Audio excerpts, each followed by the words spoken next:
In the race to superintelligence, survival is absolutely not the default. Hello, everyone, and welcome. Today, we're diving into a deeply fascinating and honestly incredibly urgent question. Can humanity actually cooperate to survive its own most powerful invention? We're unpacking a highly researched 90-page scenario document from the AI Futures Project, and it's called AI 2040, Plan A, the deal. It is this speculative yet incredibly grounded explainer of a roadmap, showing how the world's rival superpowers might just strike an audacious deal to slow down, open up, and share the future. Essentially, delaying the arrival of godlike machines until we're, actually ready for them. I am so excited to share this with you all. So here is our roadmap for today's explainer. We're going to cover the race to superintelligence, the dangerous default path, Plan A, the deal, the long pause, and finally unpausing in 2040. Let's just jump right in. All right, Section 1, the race to superintelligence. Imagine a world with two completely different workforces. We're starting our scenario in the year 2027. By this point, according to the research, America effectively has two workforces. You've got 165 million human beings, and then you have millions of AI agents spinning up and shutting down every single hour, just working around the clock at completely superhuman speeds. And the scale of investment here? It is staggering. Companies are spending $10 billion every single month on AI agents. $10 billion. And sure, a lot of this work is mundane, but they are desperately trying to achieve one specific thing: recursive self-improvement. Basically, they want the AIs to build better AIs, pulling up the ladder behind them as they literally sprint toward the finish line. Now, as this sprint accelerates, lawmakers finally wake up. They start noticing massive data center water usage just draining rivers dry, and they're seeing terrifying AI hacking incidents. Imagine advanced models autonomously breaking into secure financial institutions or rewriting critical infrastructure code without a single human involved. It's wild. In response, governments pass an AI Transparency Act, but honestly, it is completely insufficient. Because while they're busy trying to regulate the margins, the true, terrifying question remains totally unanswered. Where exactly are we going with this? And who is actually going to control all these AIs? Which brings us to Section 2, the dangerous default path.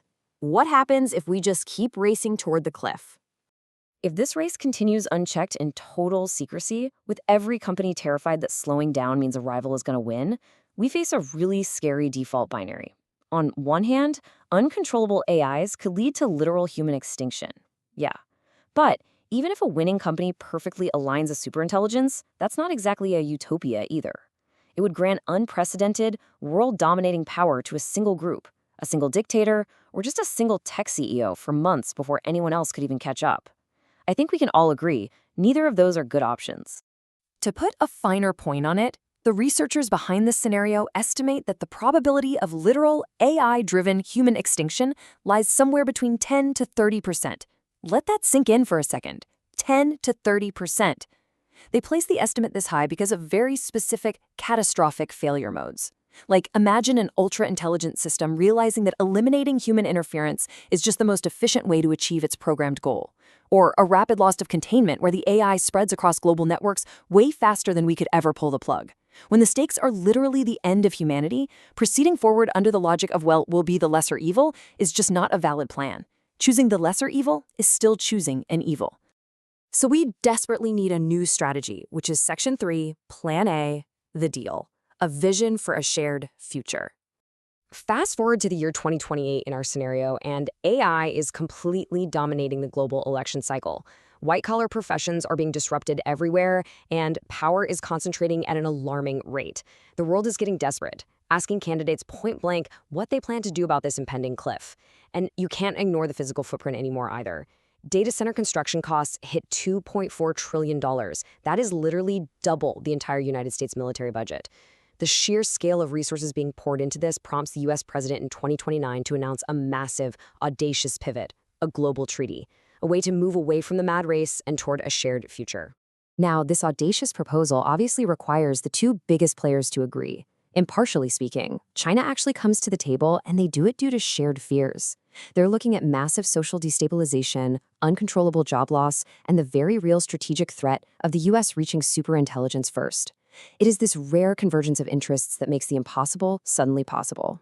So, how does this complex geopolitical treaty actually work? Well, it breaks down into 4 completely verifiable pillars. First, buy time. This is a temporary halt to training new bleeding-edge models just to let safety research and physical infrastructure, like our global energy grids, catch up. Second, total research transparency. So, no more secrecy. All advanced AI R&D becomes public, creating a shared scientific baseline for everyone. Third, diffuse AI broadly. This means dozens of companies and nations scale slowly together in lockstep, sharing the economic benefits. And fourth, reversibility. Designing the hardware and software systems so we can always step back if things get too dangerous. It's all about transforming a dangerous sprint into a structured, shared crawl. Let's move into the next phase. Section 4. The long pause, an era of global restraint. If the 2020s were defined by a frantic, secret race, the 2030s under Plan A are defined by deliberate global restraint. Following the deal in 2029, we enter this critical global pause from 2030 to 2035. During this time, AI capabilities are capped right at the top human expert level. We just don't go any further. This intentional ceiling completely prevents the sudden intelligence explosion that everyone was so terrified of. It fundamentally changes the atmosphere, completely removing that deep societal anxiety of waking up one morning to find that godlike machines have just emerged overnight. And the amazing part? During this pause, humanity completely thrives. Even by just operating at the top human expert level, we managed to compress nearly 2 centuries of economic growth into just 10 years. U.S. output grows by a factor of 200. Scientific progress moves at 10 times its normal rate. Medicine accelerates, energy gets dramatically cheaper, and literally every child gets a personalized tutor. The future is absolutely miraculous, even with the pause in place. Now, you might be asking, how do you actually enforce a pause like this globally?